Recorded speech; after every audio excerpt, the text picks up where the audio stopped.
Crossroad number 9. To seek help or to stay proud.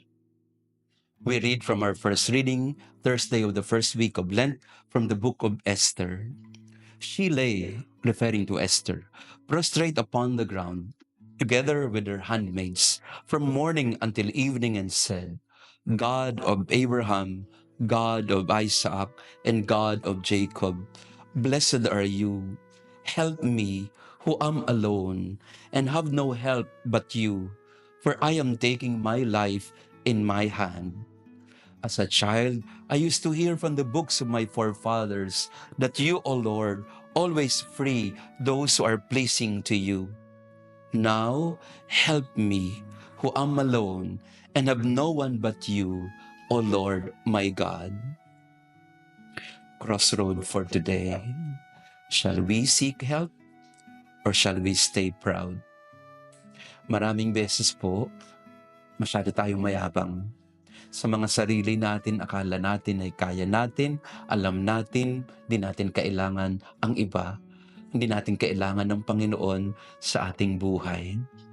Kahit hindi na tayo nakakaalala na magdasal o magsimba, na magpasalamat. Kasi ang tingin natin, hindi naman natin kailangan ang Diyos sa buhay natin.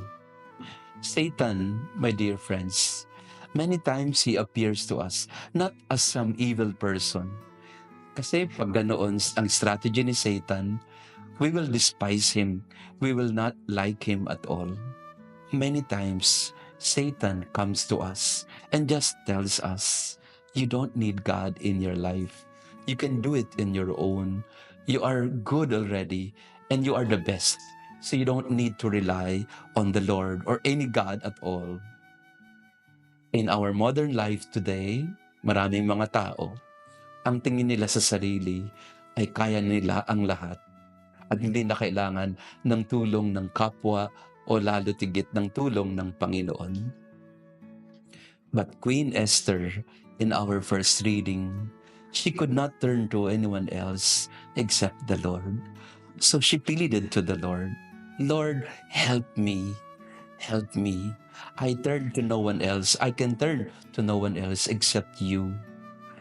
Today, in this crossroad, I invite you, my dear friends, turn to the Lord, seek His help.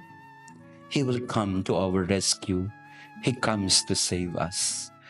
Sa ating buhay po, lalo na sa mga may karamdaman at mga nagtatanong din sa akin madalas, yung mga may sakit. Father, gagaling pa kaya ako? Father, ano na mangyayari sa buhay ko? Ano mangyayari sa pamilya ko?